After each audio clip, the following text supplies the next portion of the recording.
So hello everyone, this is Varsha and welcome back to Mastermind. तो तुम्हारा guys आज physics का बोर्ड एग्जाम कैसा गया मेरे को कमेंट्स करके जल्दी से बताओ। तुम्हारा पेपर आउट ऑफ 80 तुम कितना एक्सपेक्ट कर रहे हो। क्वेश्चन पेपर काफी ज्यादा ट्रिकी था, मैं ये नहीं बोलूंगी कि इजी था, डिफिकल्ट था पेपर, राइट। तो तुम यहाँ पर आउट ऑफ 80 कितना एक्सपेक्ट कर रहे हो तुम लोग कॉमेंट्स में मेरे को बताना। काफी ट्रिकी पेपर था, सेक्शन ही यहाँ पर ज्यादा ट्रिकी था, जो एमसीक्यू सब है। तो चलो हम लोग स्टार्ट करते बिना टाइम वेस्ट किए। Let's start with this. Well, so this is your question paper guys. तो यहाँ पर सेक्शन ए का एमसीक्यू का फर्स्ट क्वेश्चन देखो। A body is acted upon two equal and opposite forces that are not along the same straight line. The body will have only rotational motion होगा। Option number B is correct. काफी लोग D भी बोल रहे हैं लेकिन D correct नहीं होगा यहाँ पर। दिस इज योर रेक्टिलिनियर, तो यहाँ पर नहीं होगा तुम्हारा, यहाँ पर जो है रोटेशनल होगा, बिकॉज यहाँ पर लिखा है not along the same straight line, तो इसलिए यहाँ पर क्या होगा, ऑप्शन डी करेक्ट नहीं होगा। Option B is correct. If you have done B so you are right. Let's move ahead to the second question. Which among the following is a vector quantity. तो vector quantity क्या है यहाँ पर तुम्हारा, moment of couple, that is option number D is a vector quantity. If you have done D you are right. Next is number 3, what is the correct energy transformation during burning of candle. It is chemical, then it gets converted into heat plus light. So option number C is correct for question number 3. Let's move ahead to question number 4 now. Question number 4 है, when a ray of light passes from one optical medium to another, which of the following physical quantities does not change? Frequency of the wave does not change, so option number B is right for question number 4. Let's move ahead to question number 5 now. Question number 5 है, which one of the following combination is the correct ascending order of electromagnetic waves in terms of wavelength? So here the right answer for question number 5 is A, gamma rays, visible light, microwaves. So option number A is correct for question 5. Now next is question number 6. Let's move ahead to 6. 6 का question है, for a lever a graph is plotted with load on y-axis and effort on the x-axis. Which of the following represents the slope of the graph? यहाँ पर right होगा तुम्हारा number A, mechanical advantage is the correct option for that is question number 6 का जो answer है वो होगा option number A. Let's move ahead to number 7। Number 7 का क्वेश्चन है, for a real image formed by a convex mirror the ratio is I:O of I:O is 2:5 then the object is. तो यहाँ पर तुम्हारा जो करेक्ट ऑप्शन होगा out of these 4 options, number B is right. अगर तुमने B किया है तो तुम्हारा राइट है बियॉन्ड 2F। सो ऑप्शन नंबर जो 7 है, क्वेश्चन नंबर 7 का ऑप्शन नंबर बी राइट है। Let's move ahead to number 8। Number 8 का क्वेश्चन क्या है, लेट्स सी।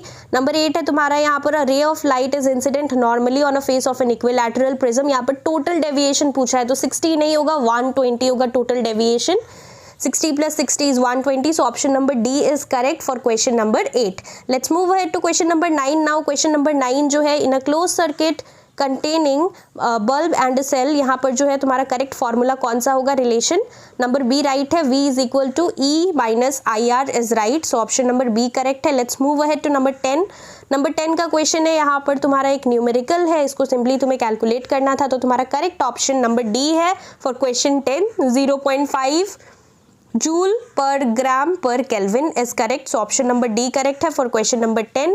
11 तुम्हारा असर्शन एंड रीजन वाला क्वेश्चन है। इसमें देखो ये तुम्हारा राइट है लेकिन ये वाला तुम्हारा रॉन्ग है, यहाँ पर गलत ये लिखा हुआ है रीजन, क्योंकि यहाँ पर अगर तुमने पढ़ा है तो तुम्हें याद होगा frequency of sound is inversely proportional to the length of the water column, नहीं एयर कॉलम तुम्हारे बुक में था, पर यहाँ पर वाटर कॉलम है तो स्लाइटली चेंज कर दिया गया है। अगर तुमने यहाँ पर मिसरीड कर लिया होगा तो फिर तुम यहाँ पर ऑप्शन नंबर ए तुमने टिक किया होगा, but this is wrong. Option number C is correct, A is true but R is false, so option C is correct for question number 11। Let's move ahead to question 12।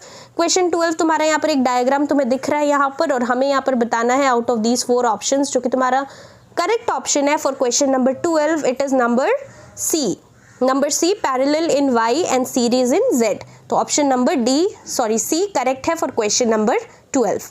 C is correct for question 12. Let's move ahead to question number 13 now. Question number 13 है, a radioactive element P emits one alpha particle and transforms to a new element Q.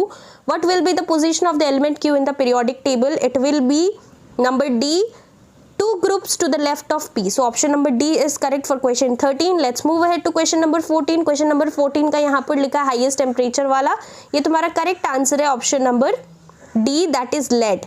यहाँ पर lead correct होगा, so option number D is correct for question number 14। And now the last question of MCQ, फिर हम लोग fill in the blanks भी देखेंगे। ये तुम्हारा फिगर दिया हुआ है और यहाँ पर अकॉर्डिंग टू दिस फिगर जो राइट आंसर होगा ऑप्शन नंबर सी करेक्ट है। Option number C is right. Anti clockwise when magnet is above the ring and clockwise when the magnet is below the ring. तो हमने यहाँ पर तुम्हारा total 15 MCQ सारा का सारा डिस्कस कर लिया. Let's move ahead to the fill in the blanks type question. First है यहाँ पर in uniform circular motion the centrifugal force acts away from the centre, right. So away from the centre correct है. Second है refractive index of a medium is independent of, it is independent of angle of incidence. Next C का question है heat absorb during change of phase depends on, it depends on the mass. तो तुम्हारा पहला वाला correct है. Next है D EMF of a cell is it is equal to the terminal voltage when the cell is in open circuit. So equal to right है. और last question guys number second last number E in a step up transformer the turns ratio is more than 1 होगा. So option जो first question है, first मतलब option है वो right है, more than होगा. और जो लास्ट है नंबर एफ का question the nuclear radiation with lowest ionising power. Lowest ionising क्या है ये हमने यूट्यूब पे भी डिस्कस किया था, इट इज गामा रेस.